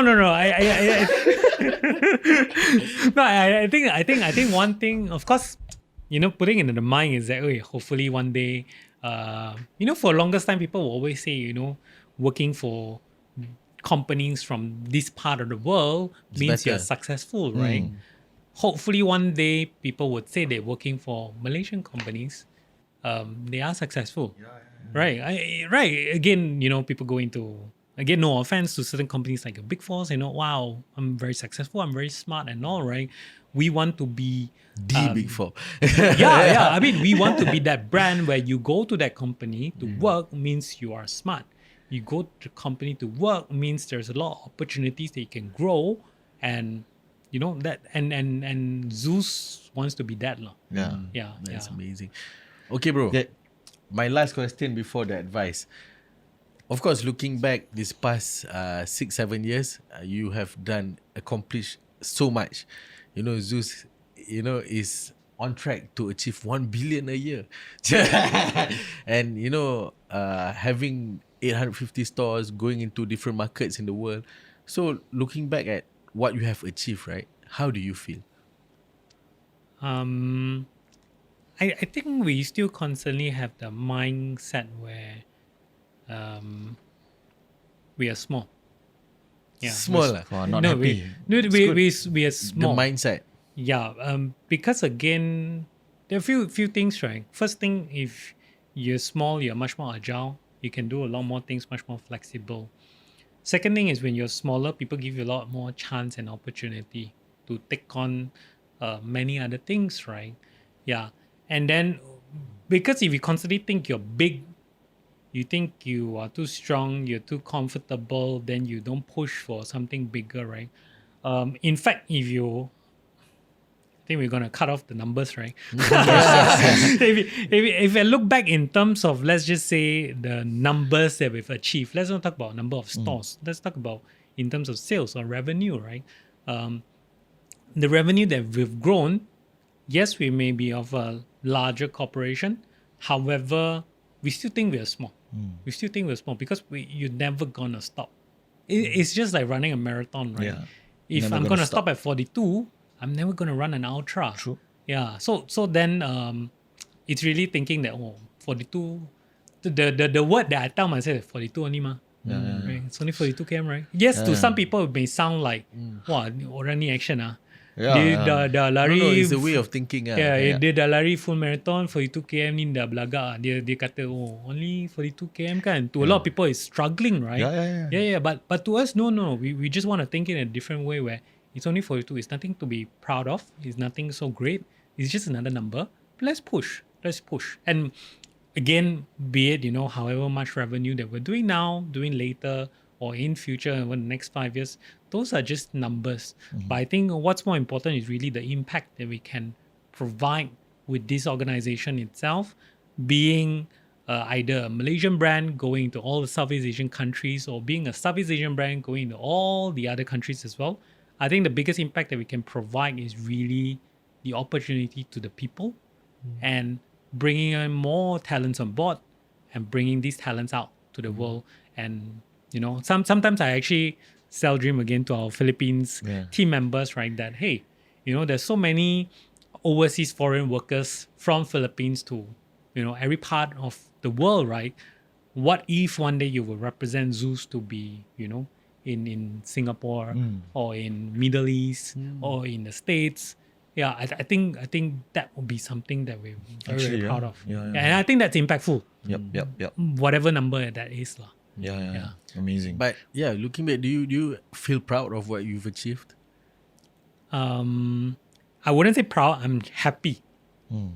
Grateful lah. Yeah, grateful. I wouldn't say proud lah, but I'm happy. I'm grateful where we are at, but never gonna stop. Yeah, that's amazing. Amazing. Bro, do we mindset, still guys. have time for one Santan question and the advice? Can. Can? What Santan question? is it? Santan, how they... So there's a story. All right, so I know that because I'm close to Catherine, so I know that ZUS and AirAsia has this collaboration, which is super, super amazing in my view. So every time I fly AirAsia, I see people happy with all the different drinks that you guys have. But I wanted to, just now you shared with me, Can you share a bit with everybody? Because a lot of people contact me also want to, how do I serve in Asia my food? How do I serve in Asia my drinks? Can you tell us the story of how you managed to collaborate together in Asia? I think the first thing that came to our mind was that we need to be of a certain size in order for this whole collaboration to be meaningful. Kan?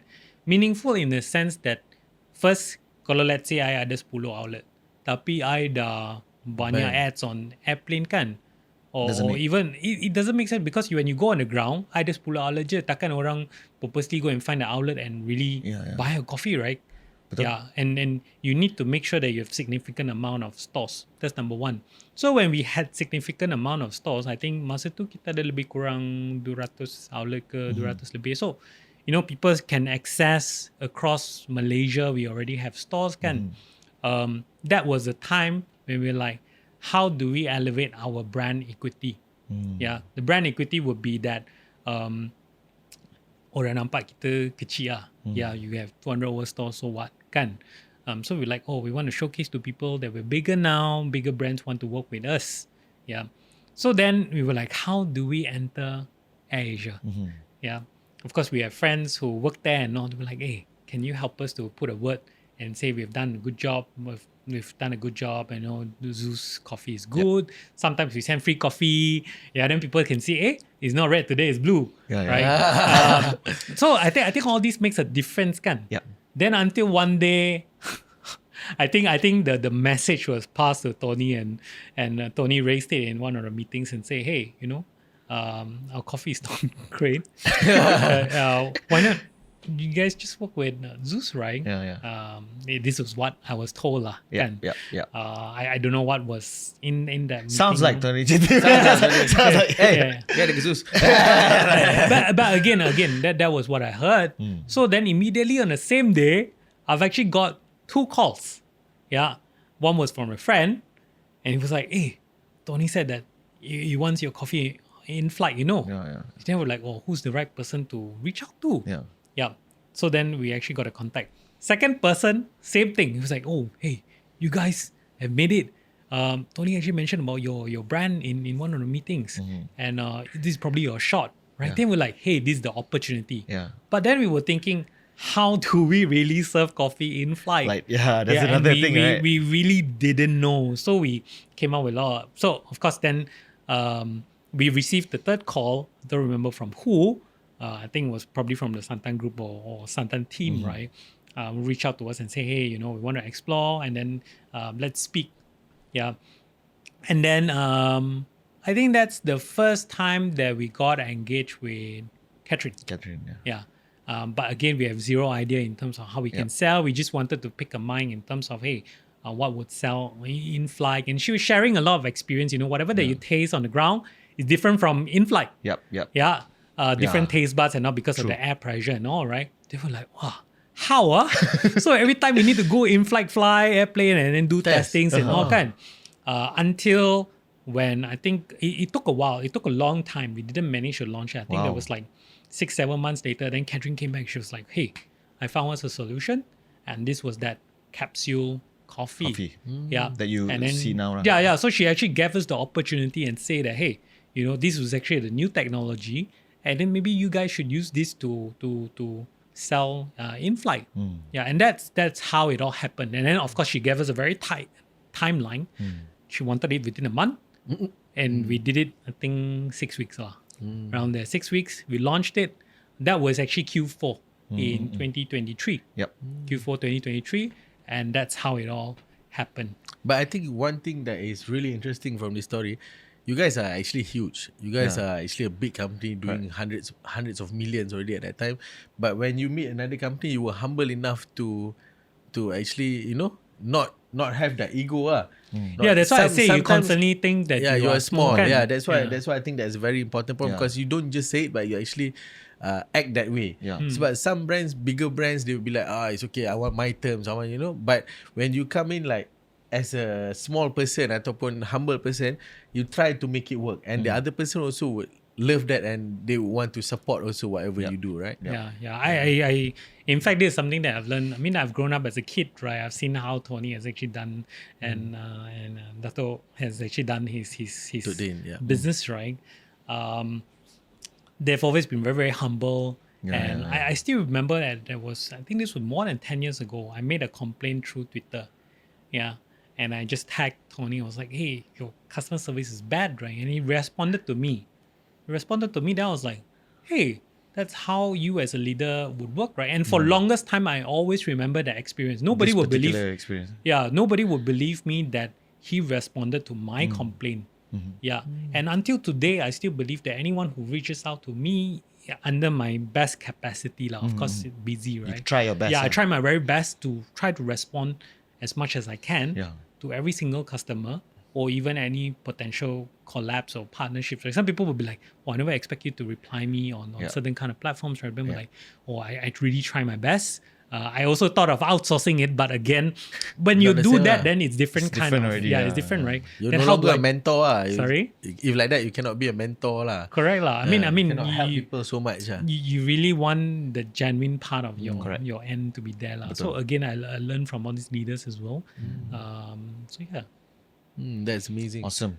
All right, so we are about to end the conversation already. It's a sad thing for us because I think we've learned so much from you. Not enough time, man. We want to hear more, but But the last question or the last thing that we want from you is for you to give an advice to everyone, to all of our audience, on how to be the best version of themselves. How to be the best version of themselves? I think ultimately, first thing is really for whatever that you want to achieve. Let's say, saya nak jadi kaya.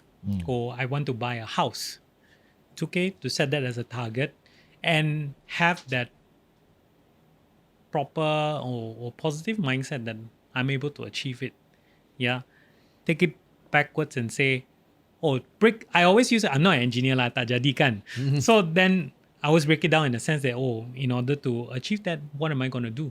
It doesn't really require you to have rocket science or whatnot or really know how to do it, right? But as long as you know the step by step, eventually you'll be able to achieve that. Yeah. And that applies to everything that you're doing. And it's not just material kan. Like same thing, like I said, I used to be big. People, to be honest, I used to be bullied in school because I was fat. Yeah. I constantly kena bully and all sorts, right? But eventually when at a certain point of time, I told myself, I've got enough of that. I want to be a different person and I want to be a better side of myself. What do I need to do? I started running. I started running 12 km, 21 km, 42 km.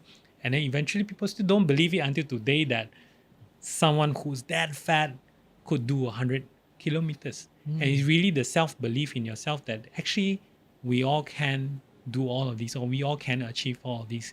It's just that whether if you want to take that step. It's tough for a start, but eventually, you don't actually feel it. And it applies in running. Yeah? When I was at that size, I was running. Tough, challenging. Don't talk about how many km. Like just run 1 km pun susah kan. But lepas tu, it just feels normal to run 2. It just feels normal to run 3. It feels normal to run 10. Lepas tu you rasa, 10 je, I boleh push 21. And then when you push for 21, you're like, have you done 21? Maybe I can do another 21 at the same time. Kan? Then you push again. But of course, in between, you need to have the discipline. So I think very, very important in terms of that self-belief and the discipline to work towards that. Yeah, jangan alang-alang along the way. Yes, of course, you can have certain cheat days like, I want to reduce my weight. I don't want to do this. I eat more chocolates and all. But you got to eventually be able to catch up back on track and move towards it. It's about discipline and also consistency also, right? Yeah. And just getting it done. Famous words that I've used before, but I shouldn't use this very often is get shit done. Get shit done. Yeah, just get shit done. Yeah. Amazing. Thank you so much, Fenon. Thank you so much for having me today.